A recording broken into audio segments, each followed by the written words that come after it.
Come with me for a March morning in the northeast of England. As I work full time, I tend to use my weekends to cram as much time as possible creating videos. It's a creative outlet that allows my brain and mind to try and calm from the busyness of the work week, whilst allowing me to explore new places, so it's a win-win despite the 5 am alarm.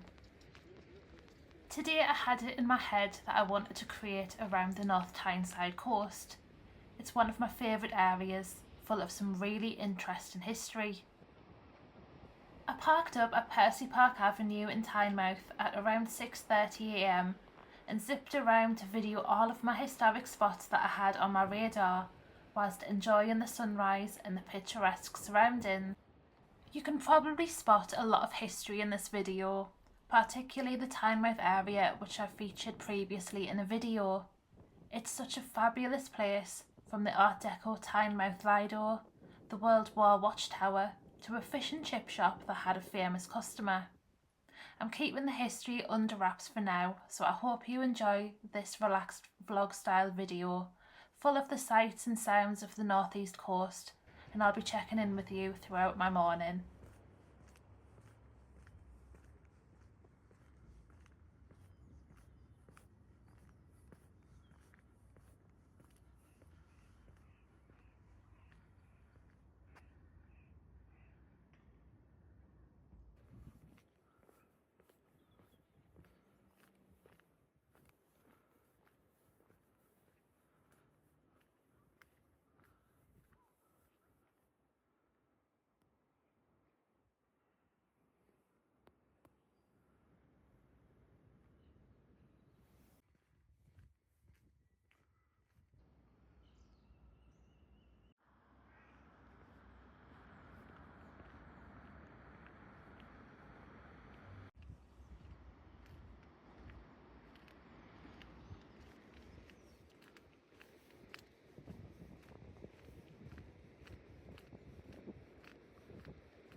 The landscape begins to change as we approach Cullercoats.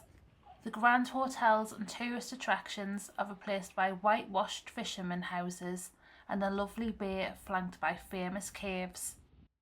This town was highly regarded by artists in the 1820s, with painters flocking from as far as America to experience and create work inspired by the fishing folk and their way of life. Cullercoats was even described as being the best fish market in the north of England. Today the coast road is undergoing some construction to add cycling lanes, I think, so you do have to cross the road and then cross back across again, but it is still a very pretty place to go.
If you keep walking after Cullercoats, you'll come across this hidden historic gem just before you get into the Whitley Bay seaside resort, the Table Rocks Tidal Pool.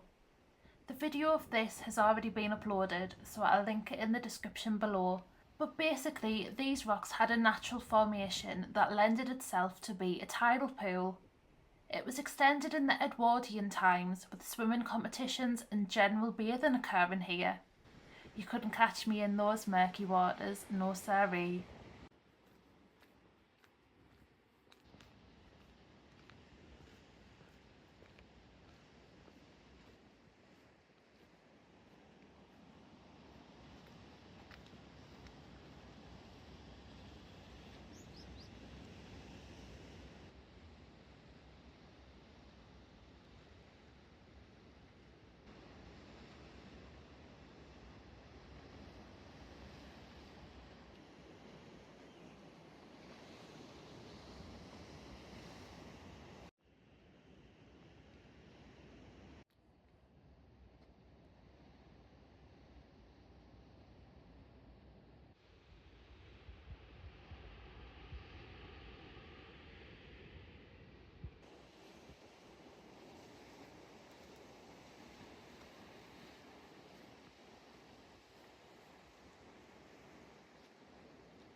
This is an old sewer or fart lamp. This area has a small concentration of them, and they're such a fascinating contraption that helped after the big stink.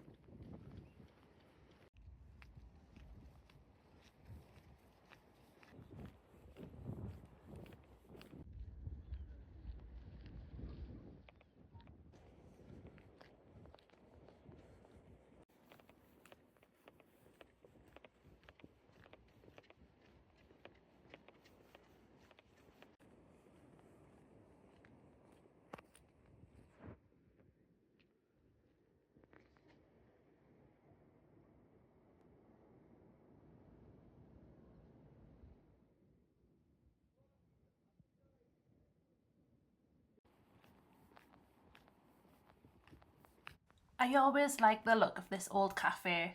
It's definitely featured in one or two Vera episodes in the past.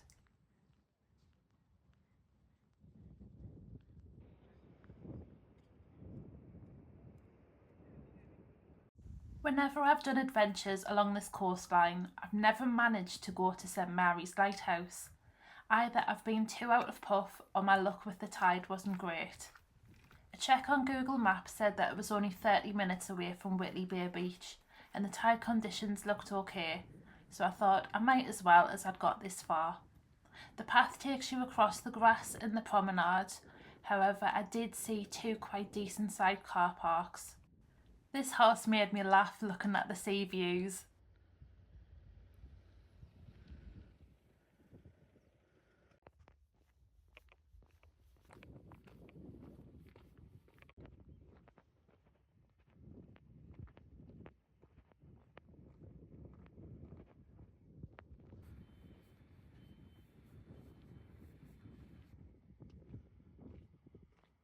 The lighthouse looks so impressive whilst going along the walkway, and I definitely need to come back when it's open to see inside and see the views from the top. You do need to check the tide times before heading here, as this causeway does get submerged under the sea. So a good place to look is St Mary's Lighthouse Facebook page, as they display the tide times and the times that they are open to coincide with that.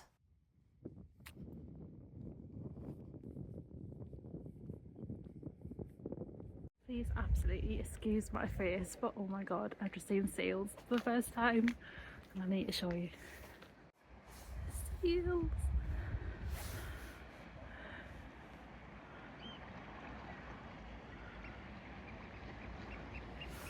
You can tell that this was a chance encounter of a trip, as I had no idea that St Mary's Lighthouse had little resident guests on the rocks. And you can also see coastal birds within the hide with the binoculars. I think this is the best thing about random adventures and having no plans or expectations for what you might see, as there's always something unexpected ready to make you change your perspective.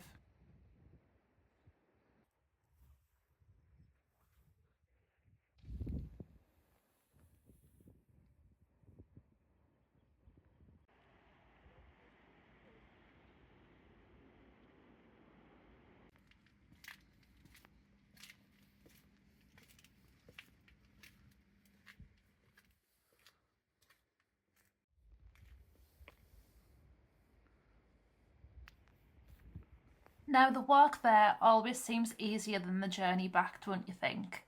I didn't seem to think that it was too far to walk to start with. However, it seemed, according to Google Maps, that I'd walked 4 miles. This beach felt like an absolute age to walk across, and my phone was losing battery with the amount of I filmed, so I stopped for a quick coffee and a Bakewell tart at Demio's, just more so I could take my coat off, as it was surprisingly warm. I admitted defeat and decided to get the metro back to Tynemouth. I love Whitley Bay train station, and it also has an old rare telephone box that looks like it's taken a bit of a battering since I last filmed it, which is such a shame.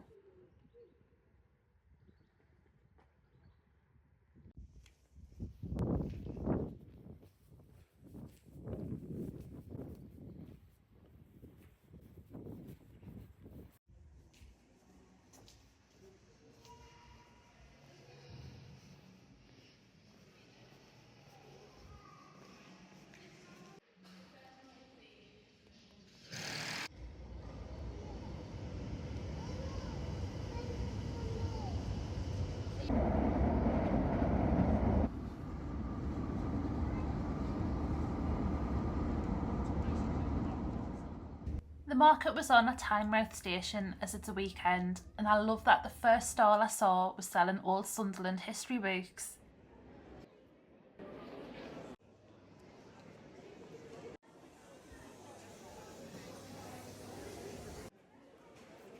I really hope you liked this vlog of my morning content creating around the northeast of England.